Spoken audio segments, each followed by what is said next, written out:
Hello दोस्तों, मैं एक क्वेश्चन लेकर आया हूँ ट्रिग्नोमेट्री एक्सरसाइज 8.2 क्लास 10th का सीबीएसई का। और ये क्वेश्चन 4th है। इसका फर्स्ट पार्ट हम सॉल्व करेंगे। Sine A plus B is equal to sine A plus sine B. ये हमको पता करना है ये ट्रू है या फॉल्स है। तो मान लीजिए एक कोई राइट ट्रायंगल है, ठीक है, और इसमें ये 90 का डिग्री है और ये ए है और ये आपका सी पर है, ये बी है। एंगल ए मान लीजिए कि ए और बी का टोटल 90 डिग्री होगा। तो हम कह सकते हैं कि मान लेते हैं लेट ए अगर आपका 60 डिग्री है और बी आपका 30 डिग्री है, ठीक है, तब इनका टोटल 90 होगा। तो अब मैं इनको अगर इसमें लगाता हूं तो साइन ये क्या हो जाएगा 60 degree plus 30 degree is equal to sine 60 degree plus sine 30 degree. तो साइन 60 प्लस साइन 60 प्लस 30 कितना हो जाएगा sine 90 degree is equal to sine 60 degree plus sine 30 degree. Sine 90 की वैल्यू क्या होती है? साइन 90 की वैल्यू होती है 1। साइन 60 की वैल्यू क्या होती है √3/2 प्लस साइन 30 की होती है 1/2। तो क्या इनको मैं अगर सॉल्व करूं तो ये कितना हो जाएगा 2 और ये हो जाएगा √3 + 1। तो क्या √3 + 1/2 is equal to 1? No, equal नहीं है। तो आपका ये स्टेटमेंट क्या हो गया?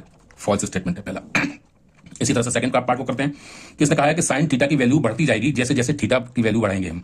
तो आपको देखिए एग्जाम्पल ले लेते हैं कि साइन 0 करते हैं। साइन 0 की वैल्यू क्या होती है 0। अगर मैं थीटा को बढ़ा के 30 डिग्री कर देता हूं तो उसकी वैल्यू 1/2 हो जाती है which is equal to 0.5। Sine 45 अगर मैं लेता हूं तो उसको मैं लिखता हूं 1/√2 और इसको मैं सॉल्व करूंगा तो ये 0.7 समथिंग हो जाएगी, ठीक है। और अगर मैं साइन 60 की वैल्यू लेता हूं तो ये हो जाएगा √3/2, यानी कि √3 की वैल्यू होती है 1.7 समथिंग होती है, उसको 2 से डिवाइड करूंगा तो ये 0.8 समथिंग हो जाएगा।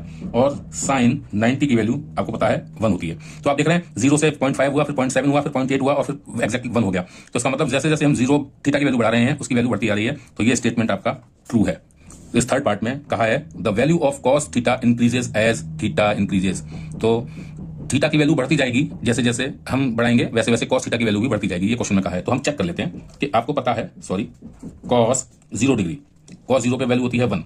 अगर मैं थीटा की वैल्यू बढ़ाता हूं 30 डिग्री करता हूं तो ये वैल्यू क्या हो जाएगी? कॉस 30 की वैल्यू होती है √3/2 विच इज 0.8 समथिंग होगा। तो आप देख रहे हैं कि यहां थीटा की वैल्यू बढ़ाने पर वैल्यू कम हो गई, 1 से 0.8 हो गई। फर्दर अगर मैं और चेक करूं तो कॉस 45 की वैल्यू क्या होती है 1/√2 होती है और which is equal to 0.7 something होती है, ठीक है। तो आप देख रहे हैं फर्दर और कम हो गई, यानी थीटा की वैल्यू मैंने बढ़ाई तो इसकी वैल्यू जो है कम हो गई। तो ये स्टेटमेंट आपका फॉल्स हो गया, ठीक है। इसका फोर्थ पार्ट मैं सॉल्व करता हूं। Sine theta is equal to cos theta for all value of theta. तो हमको ये पता है, अगर आपने टेबल से मैं इनकी वैल्यू याद करी होंगी, कि केवल साइन 45 की वैल्यू 1/√2 होती है और यही वैल्यू कॉस 45 की भी होती है, ठीक है। बाकी कोई भी वैल्यू ले लीजिए, जैसे साइन 60 की वैल्यू होती है कितनी? साइन 60 डिग्री की वैल्यू होती है √3/2 और कॉस 60 की वैल्यू क्या होती है 1/2। तो ये इक्वल नहीं है, सेम नहीं है, ठीक है। और साइन 30 डिग्री की वैल्यू होती है 1/2 जबकि कॉस 30 की वैल्यू कितनी होती है √3/2। अगेन ये भी सेम नहीं है।